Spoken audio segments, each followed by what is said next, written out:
Nós estamos estudando uma série de sermões sobre recomeço, recomeçar. Já vimos sobre Sansão, que era cheio do Espírito Santo desde o ventre da mãe dele, mas descuidou, caiu, mas Deus não desistiu de Sansão, foi até ali, buscou, restaurou, e no final da vida Sansão trouxe mais glória para Deus do que toda a sua vida. Depois nós vimos também, semana passada, sobre Adão e Eva. Adão e Eva cometeram o pecado mais triste da humanidade. E muita gente chega a falar que Deus desistiu da humanidade por causa disso. Não é verdade. Deus vai atrás de Adão e Eva, pega, resgata, restaura. E no primeiro pecado também começa a promessa mais importante da história da humanidade, do qual gira toda a Bíblia. A promessa que viria um Redentor para restaurar esse mundo, ao qual nosso coração fica sonhando e almejando, né? E hoje eu quero ver um recomeço aqui diferente dos dois que eu falei até agora, porque esse aqui não teve ação nenhuma, somente Deus agiu nesse aqui. Lucas 7, versículo 11 ao 17, vamos ler de forma responsiva. Em dia subsequente, dirigia-se Jesus a uma cidade chamada Naim, e iam com ele os seus discípulos e numerosa multidão. Como se aproximasse da porta da cidade, eis que saía o enterro do filho único de uma viúva, e grande multidão da cidade ia com ela. Vendo-a, o Senhor se compadeceu dela e lhe disse: não chores. Chegando-se, tocou o esquife e, parando os que o conduziam, disse: jovem, eu te mando, levanta-te. Sentou-se o que estivera morto e passou a falar, e Jesus o restituiu à sua mãe. Todos ficaram possuídos de temor e glorificavam a Deus, dizendo: grande profeta se levantou entre nós, e Deus visitou o seu povo. Esta notícia a respeito dele divulgou-se por toda a Judéia e por toda a circunvizinhança. Amém. Pediu o senhor Oswaldo, dá para fazer uma oração, senhor Oswaldo? Ficar em pé e orar pela pregação? Amém. Senhor, meu Deus e meu Pai, Deus da minha vida, Deus da minha alma, da minha salvação e de todo esse povo que o Senhor trouxe aqui nesta noite. Amém. Já apresente, meu Deus, o teu servo, o pastor Ronaldo, e a mensagem que o teu servo vai trazer da parte do Espírito Santo. Tem misericórdia deles. Que o Senhor possa ungir Ilumina, o teu servo, para que ele seja um profeta no meio desse povo, Pai. Tome ele nas tuas mãos. Amém. Abra o entendimento da igreja para entender a mensagem do Senhor nesta noite. Pode ser, meu Pai, a última mensagem que nós vamos ouvir, porque o Senhor está voltando. Amém. Enquanto o Senhor não volta, o Senhor está buscando cada um. De vez em quando o Senhor leva um montão, como o Senhor levou lá em Jerusalém. Tem misericórdia deles. Pai, toma o teu servo nas tuas mãos. Habilita o teu servo para pastorear esse rebanho, não só hoje, mas todos os dias, até o Senhor voltar para buscar a igreja. Amém. Toma o teu servo nas tuas mãos e a mensagem em nome de Jesus. Amém. Amém. Irmãos, eu pensei em vários títulos ou temas para esta mensagem. Eu pensei a onipotência divina. Eu pensei caravana da morte ou caravana da vida. Qual você prefere? Eu pensei em muitas opções. Mas a nossa série desse mês de outubro é recomeços. Recomeçar. Deus tem uma nova história para cada um de nós. Deus tem um novo começo, uma nova vida, uma nova história. Então, você escolhe o tema que você acha melhor. A onipotência divina, caravana da morte ou caravana da vida, ou, que é a série nossa, lá no YouTube vai ficar essa série, recomeço. A história da viúva de Naim. Irmãos, esse capítulo eu acho ele maravilhoso. O livro que eu mais gosto na Bíblia é o Evangelho de Lucas. Apesar da Bíblia toda ser inspirada por Deus, palavra de Deus, a Bíblia toda é 100% Bíblia, é palavra de Deus, inspirada, inerrante, suficiente. Mas eu amo ler o Evangelho de Lucas. Também é o Evangelho que eu acho mais difícil da Bíblia. Eu acho que por causa que é um desafio entender algumas coisas aqui. Mas eu gosto muito do Evangelho de Lucas, nós já estudamos com a igreja, versículo por versículo. Mas esse capítulo, então, eu acho maravilhoso. Maravilhoso. Olha o contexto anterior, irmãos. Está falando da cura do servo de um centurião. Centurião era como se fosse um capitão do exército romano. Naquela época eles oprimiam Jerusalém, a Judéia. No ano 70 eles dizimaram tudo. Depois no ano 130 destruiu Israel. Israel ficou perambulando pelo mundo durante 2000 anos por causa do Império Romano. Mas agora aqui este centurião tem um servo, um empregado, doente. Olha o versículo 2, irmãos. E o servo de um centurião, a quem este muito estimava, estava doente, quase à morte. E esse centurião, pagão, do Império Romano, ouve falar de Jesus e pede alguém para ir chamar Jesus para vir à casa dele. No meio do caminho, ele cai em si, fala assim: olha, o judeu não pode se misturar com o gentio.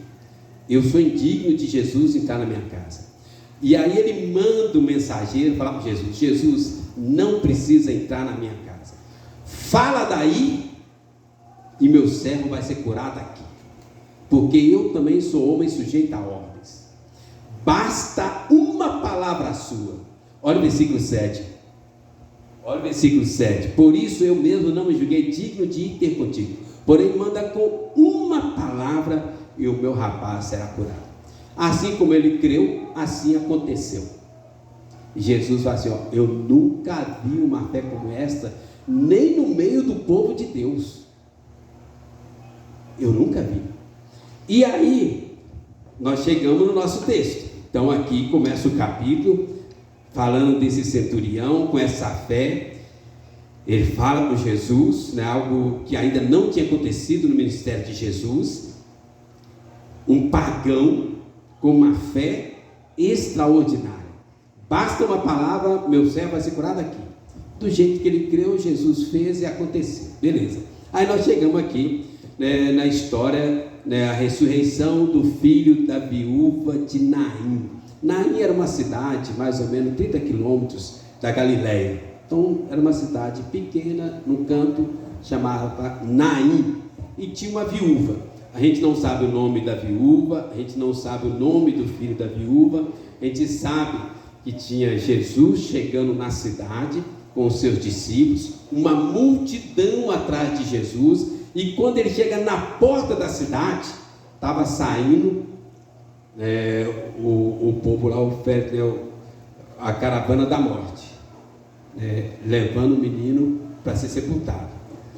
A viúva com seu filho, as pessoas pranteando, ela chorava muito. Então a caravana de Jesus, que levava a vida pelas cidades, chega no portão exatamente na hora que está saindo a caravana da morte indo para o cemitério. Irmãos, olha como Deus é maravilhoso. Deus coordenou tudo direitinho. Jesus chega no portão no exato momento que estavam saindo para sepultar aquela criança. Criança, ou jovem, ou adolescente, aqui não fala também a idade dele. E aí Jesus se compadece, ressuscita aquela criança, né? Jesus viu o choro dela e tudo. Mas o que me deixou maravilhado? No servo do centurião, ele estava quase à morte. Jesus vai lá e cura ele. Agora aqui, o filho da viúva já estava dentro do caixão para ser sepultado. E Jesus o cura. Mas a onipotência de Deus vai muito além, irmãos. Lembra de Lázaro? No caso aqui do servo, ele ainda não morreu, mas estava desenganado, quase à morte, versículo 2. No caso do filho da viúva, já estava morto dentro do caixão, indo para o cemitério para ser sepultado. Jesus vai lá e ressuscita ele. No caso de Lázaro, já estava morto, sepultado, cheirava mal de quantos dias? 4 dias. Gente, olha a onipotência divina. o poder de Deus. Olha a providência divina. Jesus com seus discípulos, a multidão atrás dele, chega naquela cidade desconhecida, exatamente na hora que estava saindo ali, né, o corpo para ser sepultado no cemitério. Deus é maravilhoso. E o final da história vai terminar a gente voltando tudo para a glória de Deus. Mas eu quero que vocês entendam isso aqui: a onipotência de Deus, a providência de Deus, o amor de Deus, a compaixão de Deus. É sobre isso tudo que eu quero falar nessa noite, ok? O grande tema, e Lucas vai trazer em todo o seu evangelho, é que Jesus Cristo, ele é o Salvador. Jesus Cristo veio para salvar. Todos os evangelhos falam sobre isso, mas em Lucas ele coloca Jesus, é o Filho do homem, mas ele é o Salvador divino da humanidade. Então Lucas vai trazer muitas histórias de salvação, cura, libertação, né? Intervenção extraordinária na história, ok? Então nós vemos aqui, desde o nascimento de Jesus, ele é apresentado como Salvador. Lembra quando o anjo aparece ali para Maria? Pessoal, vai colocar o nome nele de quê? Jesus, porque ele veio para salvar o povo. Depois, quando os anjos aparecem para os pastores, eu vim anunciar o Salvador do mundo. E toda vez que é falado de Jesus, é falado que estava vindo o Salvador. E quando Jesus se apresenta lá em Zaqueu, Lucas 10 ou 17, não lembro, aí fala assim, eu vim para buscar e salvar o perdido. Gente, aqui nós vemos a onipotência, a providência divina, mas eu quero que você entenda isso. Jesus, ele é o Salvador. Tudo isso aqui tem um propósito: salvar os eleitos, os escolhidos, trazer libertação ao povo de Deus, né? Então, duas perguntas para nós respondermos no decorrer dessa mensagem. Primeira pergunta: será que Jesus tem poder suficiente para salvar a humanidade toda? Nós estamos vendo aqui que ele é onipotente, ele tem uma providência divina para salvar os seus eleitos, mas a pergunta nossa aqui: será que Jesus consegue salvar o mundo inteiro? Hoje somos quantas pessoas no mundo? 7 bilhões? Agora 8? Já chegou a 8? Agora imagina desde Adão e Eva até o último que vier nascer e morrer. Será que a obra de Jesus, o poder de Jesus é suficiente para salvar todo mundo que ele quiser? Outra pergunta que eu queria que a gente respondesse nessa noite aqui, se Jesus tem poder para salvar, será que ele se importa o suficiente para salvar a gente? Primeiro, você tem poder para salvar esse mundo todo, escolhido, eleito de Deus. Segundo, se ele tem poder, será que ele se importa comigo e com você?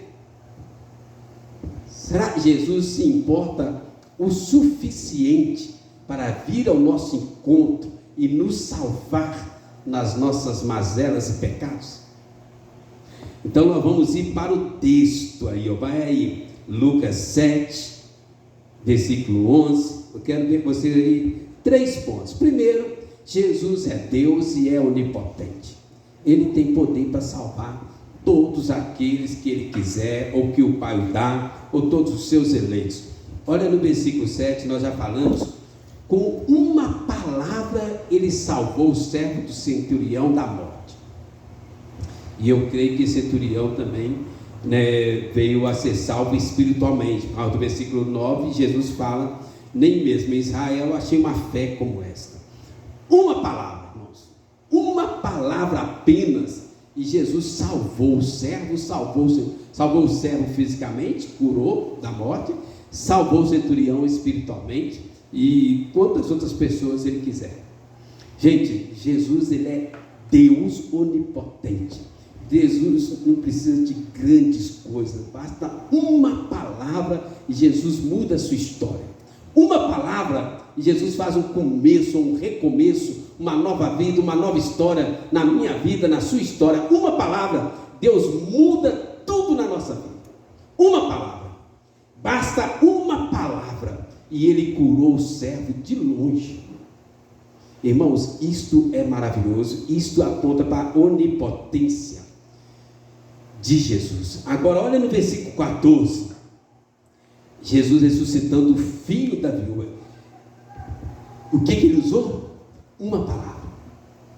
Versículo 14. No versículo 13, fala que o Senhor se compadeceu dela, lhe disse: não chores. Aí no grego a palavra, Jesus se moveu dentro de si, o seu interior, ele se moveu profundamente, comoveu profundamente, e é a mesma palavra que é usada várias vezes nos evangelhos. Fala com ela: não chores. E aí, versículo 14, chegando-se, tocou o esquife, parando os que o conduziam, disse: jovem, eu te mando, levanta-te.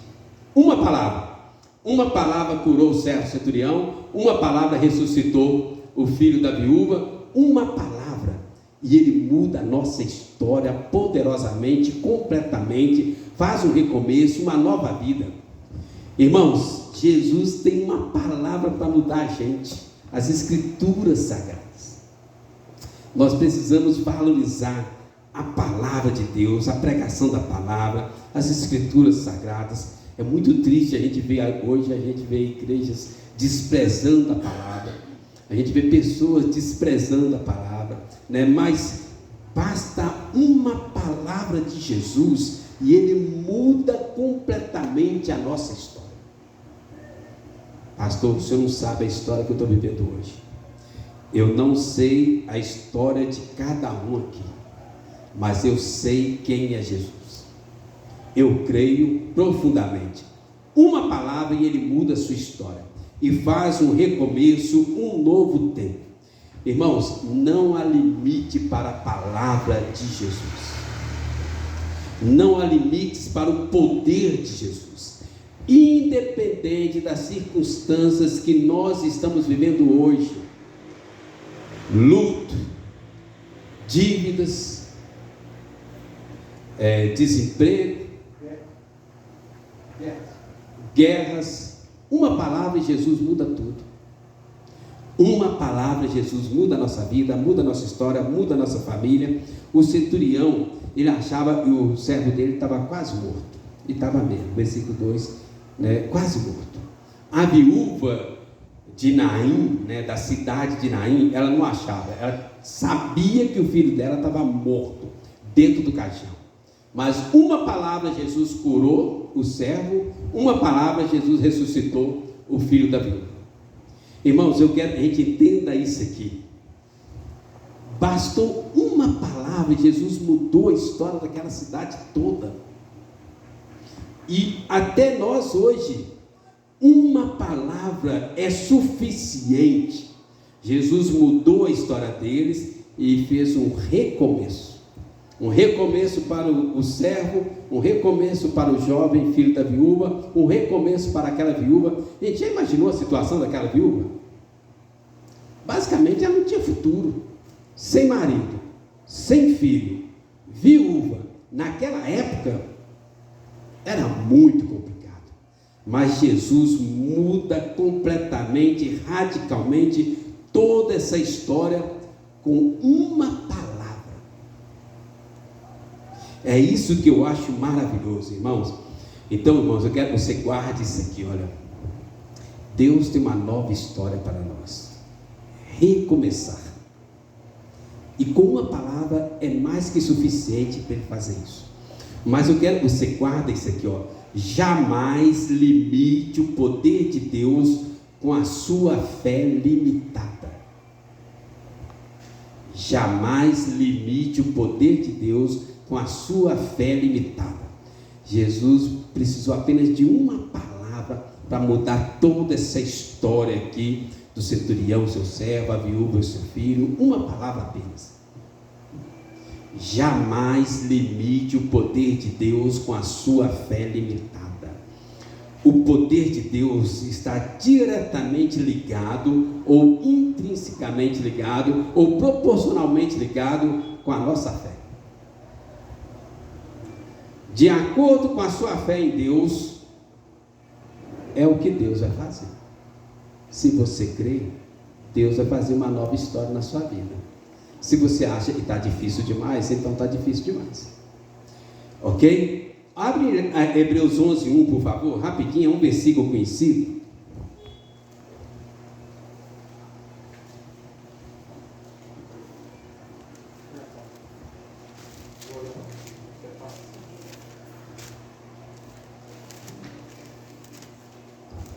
Hebreus 11:1, aqui o capítulo todo fala sobre fé, mas olha o versículo 1, vamos falar juntos? Vamos ler juntos?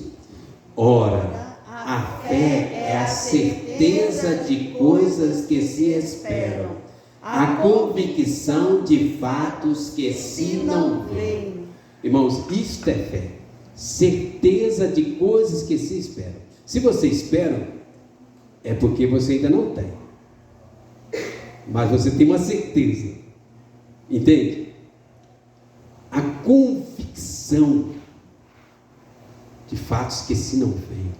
Eu preguei sobre esse versículo uma vez e eu coloquei assim, olha, fé é crer no impossível, ver o invisível, tocar o intangível. Decorou?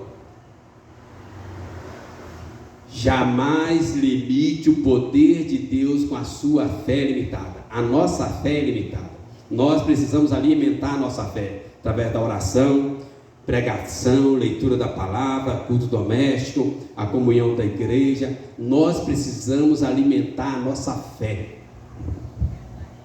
Jesus falou que se nós tivéssemos fé do tamanho de um grão de mostarda, diria a serra do curral, passa para lá e ela passaria. A gente não tem nem coragem de tentar.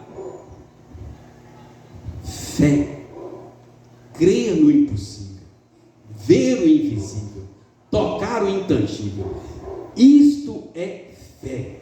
Irmãos, nós vivemos tempos difíceis nesses últimos anos, muitas circunstâncias que vão além da nossa capacidade, da nossa percepção, circunstâncias negativas, que eu quero que você entenda aqui, olha, creia em Jesus, confia em Jesus, entrega na mão de Jesus, deposite na mão de Jesus, basta uma palavra e ele muda toda a história. Nós precisamos alimentar a nossa fé. Muitas vezes nós estamos vivendo uma vida difícil, porque falta crer, confiar, entregar. Jesus tem uma nova história para nós, um recomeço. Pessoas em circunstâncias muito piores, negativas, difíceis do que nós. Quem aqui já passou o que esse centurião passou? Um servo à beira da morte, sem médico, sem remédio, sem nada. Quem aqui já passou o que essa viúva passou? Vê o filho dentro do caixão, indo para o cemitério e agora ele ressuscitou. Situações muito piores que a nossa. Mas uma palavra e Jesus mudou tudo. Ok? Creia, Jesus tem uma palavra para a sua família, para o seu casamento, para o seu filho, para a sua vida financeira, para a sua saúde. Ok? Mas vamos caminhar mais aqui. O segundo ponto nosso, eu quero que você entenda. Primeiro, a onipotência de Jesus. Uma palavra e ele muda a história completamente e começa algo novo. Segundo, Jesus, ele é o Senhor da vida, da morte, mas presta atenção, Jesus se importa conosco. Jesus se importa conosco. Hoje pela manhã nós estávamos estudando Gênesis 4, a queda, quando Adão e Eva pecaram, a história e tal, e muitos teólogos liberais, eles falam, Jesus criou o mundo, mas ele se frustrou, decepcionou, abandonou, foi embora. Não é verdade. Jesus, ele se importa profundamente com o que você está passando hoje. Jesus importa com cada lágrima que você derrama. Jesus importa com a sua saúde, com o seu choro, com a sua dificuldade. Jesus está vendo a nossa situação plenamente, perfeitamente, completamente. Ele sabe, eu não sei. Jesus sabe o que você está passando hoje e Ele se importa.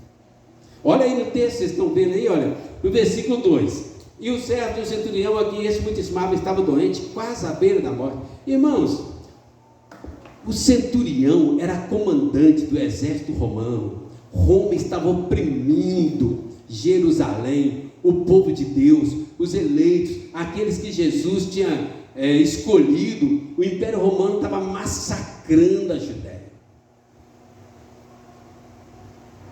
Mas um servo doente, Jesus vai lá e atende. Quem aqui teria coragem de dar comida para o inimigo?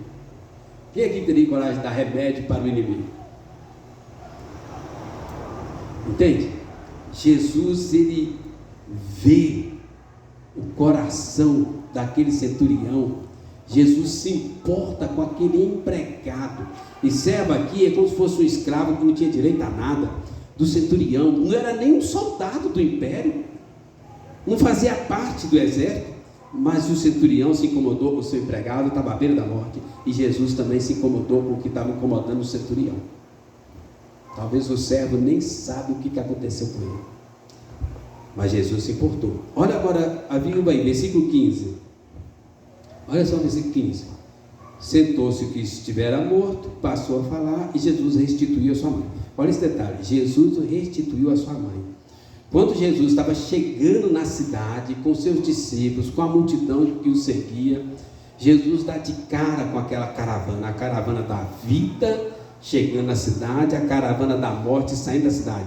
As duas caravanas se encontram no portão. Jesus olha para aquela viúva, Jesus vê o coração daquela viúva. Aquela viúva não tinha fé, era pagã. Aquela viúva não tinha nada para oferecer para Jesus. Jesus olha o versículo 3, vendo-a, a ideia, Jesus viu lá dentro do coração dela, o sofrimento dela, a dor dela. Jesus olhou lá dentro do coração e falou: não chores. Essa palavra grega, eu não consigo repeti-la, quando fala assim, o Senhor se compadeceu dela.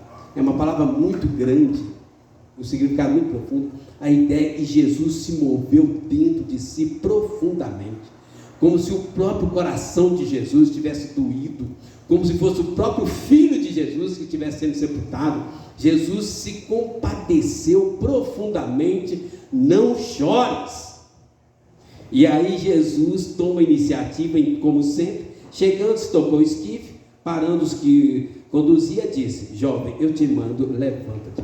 Irmãos, estão entendendo onde estou querendo chegar? O centurião era comandante do exército romano que ia destruir todo o povo de Deus. O povo não, a cidade do povo de Deus. No ano 70, o Império Romano dizimou tudo. No ano 130, expulsou todos os judeus da terra. Essa guerra que nós estamos vendo lá é por causa disso aqui, do Império Romano. No ano 130, destruiu todas as casas, expulsou todas as pessoas. Eles ficaram 2000 anos vagando pelo mundo, até em maio de 1948, a ONU autorizou-os voltar, mas já estava cheio de palestinos no lugar. E era essa guerra eterna, nós vamos ter até a volta de Jesus, né? Culpa do Império Romano essa confusão. Tirou todo mundo da terra. E Jesus tinha nada a ver com isso. Jesus podia ter destruído, era isso que eles queriam, um rei político para enfrentar o Império Romano, igual Davi. Jesus se compadeceu, atendeu, curou. Uma viúva, havia tantas viúvas ali, eram épocas de guerra, havia muitas viúvas, muita gente sepultando pessoas, havia muita morte, havia muito choro, havia muita dor, havia muito luto naquela cidade, naquela região. Mas Jesus vê o coração daquela viúva. Não chores, levanta-te, restituiu a sua mãe. Irmãos, estão entendendo onde estou querendo chegar? Ambos os textos fica claro: Jesus é Senhor da vida, Jesus é Senhor da morte. Ambas as pessoas beneficiadas não tinham como retribuir o que Jesus fez. Nem o centurião era do povo de Deus, nem a viúva era do povo de Deus. O centurião, Jesus ainda vai falar que ele tinha uma fé que Jesus nunca tinha visto igual aquela, mas a viúva nem fé tinha. Estão entendendo? Às vezes eles querem colocar a culpa na gente. Não aconteceu por falta de fé. Nós precisamos alimentar a nossa fé. Mas Jesus se compadece da nossa dor, muito além da nossa fé. Jesus não era obrigado a intervir nas situações. Eles não tinham como pagar ou retribuir a Jesus. Eles não eram do povo de Deus. Jesus realizou muitas outras intervenções sobrenaturais, mas essas duas aqui eu quero destacar para mostrar para vocês. Jesus se importa conosco. Jesus vê a nossa dor. Jesus vê o nosso coração. Jesus vê as nossas lágrimas, o nosso choro, o nosso sofrimento, e Jesus se importa com o que você está passando hoje. Ele vê lá no mais profundo do nosso coração. Ele enxerga a nossa tristeza muito além de nós mesmos. E Ele se importa. Ele tem poder e Ele se importa. O nosso Deus não é um Deus ausente. O nosso Deus é um Deus presente. Na teologia a gente fala assim: Deus é transcendente, transcende todo esse universo, mas Deus é imanente, de Immanuel, né? Presente conosco. Ao mesmo tempo que Ele é tão grandioso que nem o universo pode contê-lo, Ele é Deus presente em nossos corações. Amém? Olha Hebreus 4, irmãos, olha que versículo maravilhoso. Hebreus 4, versículo 15, 16. Olha que versículo maravilhoso. Passei demais. Hebreus 4, 15, 16. Olha só. Porque não temos sumo sacerdote que não possa compadecer-se das nossas fraquezas. Antes foi Ele tentado em todas as coisas, a nossa semelhança, mas sem pecado. Vamos ler junto o versículo 16? Acheguemo-nos, portanto, confiadamente junto ao trono da graça, a fim de recebermos misericórdia e acharmos graça para socorro em ocasião oportuna. Irmãos, no trono de Jesus tem misericórdia abundante. No trono de Jesus tem graça para socorro em ocasião oportuna. Jesus está pronto a nos socorrer nas nossas dificuldades, ok? Jesus nasceu, cresceu, morreu, ressuscitou, porque Ele se importa com a nossa dor, com o que nós estamos sofrendo, ok? Essa é a razão de Jesus vir aqui à terra, né? Há muitas pessoas hoje, como o filho da viúva de Naim, morto espiritualmente, sendo carregado pela carne, o mundo, o diabo, na correnteza da vida. Jesus tem uma nova vida para nós hoje. Jesus quer começar uma nova história conosco hoje. Jesus tem uma palavra para mudar a nossa história, a nossa perspectiva, o nosso futuro completamente. Creia, confia, entrega. Jesus tem uma nova história para você hoje. Ele vê a sua vida, Ele vê o seu choro, a sua dor, a sua necessidade, o seu coração, e quer mudar a sua história. E no trono de Jesus tem graça abundante para socorro em ocasião oportuna. Entende? Faz sentido?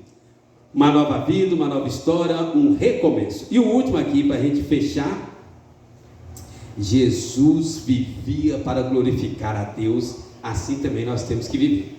Jesus faz uma nova vida, uma nova história, um recomeço, mas não é para você gastar consigo mesmo, entende? Agora o centro é Deus. Antes, o centro da nossa história era eu, o ego, nós mesmos. Agora, quando Jesus não alcança, muda tudo. Olha o versículo 16, Lucas 7,16. Todos ficaram possuídos de temor e glorificavam a Deus, dizendo: grande profeta se levantou entre nós e Deus visitou o seu povo.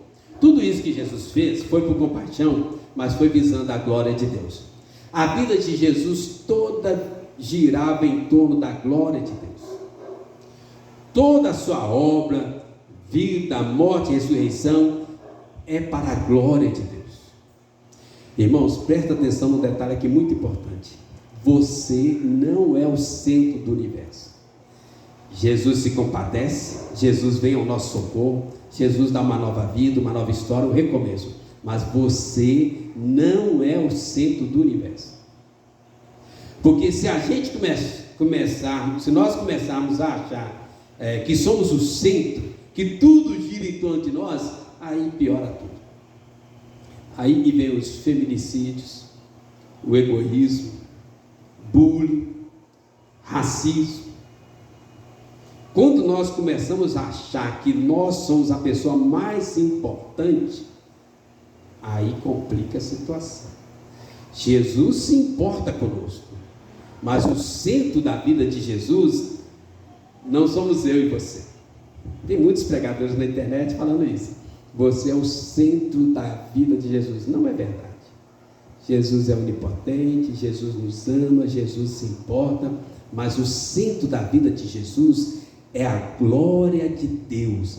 A vida de Jesus era inteira e totalmente para glorificar a Deus. Os grandes problemas da nossa humanidade hoje surgem porque o homem quer se colocar no centro do universo, no centro de tudo, o eu, o ego, e aí o negócio explode. Veja bem, se cada um de nós achar que é o centro, que é o mais importante, olha a confusão. Jesus poderia ter feito isso, mas mesmo assim a vida de Jesus era totalmente centrada na glória de Deus. Olha João, Evangelho de João 4, versículo 34, olha o que ele fala, olha, João 4, 34, ele fala assim: disse-lhe Jesus, a minha comida consiste em fazer a vontade daquele que me enviou e realizar a sua obra. Olha o capítulo 17. Irmãos, estou querendo mostrar, Jesus, Ele nos ama, Ele se importa, Ele tem uma nova história para cada um de nós, um recomeço, mas nós não podemos nos colocar no centro, achar que nós somos a última cereja do bolo, o último orango do bolo. Não. Jesus sempre é o centro, a glória de Deus sempre no centro. Vamos ler juntos aí? João 17, versículo 1. Tendo Jesus falado estas coisas, levantou os olhos ao céu e disse: Pai, é chegada a hora, glorifica teu Filho, para que o Filho te glorifique a ti. 1 Coríntios 10, 31. Tudo que fizerdes, seja comer, beber, tudo seja feito para a glória de Deus. Ok? Então nós precisamos ter essa noção. A nossa vida existe para a glória de Deus. Jesus ressuscitou o filho da viúva, Jesus curou o servo centurião, Jesus venceu a morte, Jesus nos dá uma nova vida, uma nova história, mas para ser vivida para a glória de Deus. Começou uma nova vida com eles, tem uma nova vida para nós, para ser vivida para a glória de Deus, né? A esperança voltou a brilhar naquele lugar. Tanto lá na casa do centurião, quanto na casa da viúva. O impossível tornou-se possível. A nova vida, a nova história, o recomeço, tudo aconteceu. Deus foi glorificado. Todas as pessoas olhavam, e olha como ele fala assim: e Deus visitou o seu povo, versículo 16. Todo mundo olhava aquilo que estava acontecendo, a esperança voltou, a fé aconteceu, salvação, vida, cura, esperança, compaixão, amor, nova história, novo começo. As pessoas viram aquele movimento. Deus visitou o seu povo. Deus foi glorificado. Jesus vive para a glória de Deus. Nós também precisamos viver para a glória de Deus. Irmãos, eu quero concluir. Jesus não apenas afirmou ser o Salvador do mundo, mas Jesus mostrou que tinha poder em várias intervenções sobrenaturais, onipotência, para salvar aqueles que Ele quer. Jesus mostrou que tem amor, compaixão, intervenção, que Ele se importa conosco. Jesus sofre com o nosso sofrimento. Jesus vê as nossas lágrimas, ok?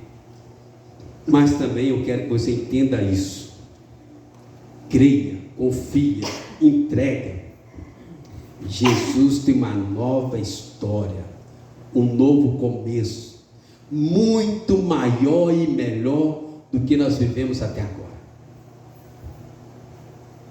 Mas passa por aqui, creia em Jesus. Entregue a vida para Jesus. Viva para a glória de Deus. Você vai experimentar algo que você nunca experimentou na sua vida. Amém? Amém. Creia, entrega, confia. Viva para a glória de Deus. Uma nova história, uma nova vida, um novo começo, muito maior e melhor do que você viveu até agora. Incomparavelmente melhor. Indescritivelmente melhor. Vamos orar? Qual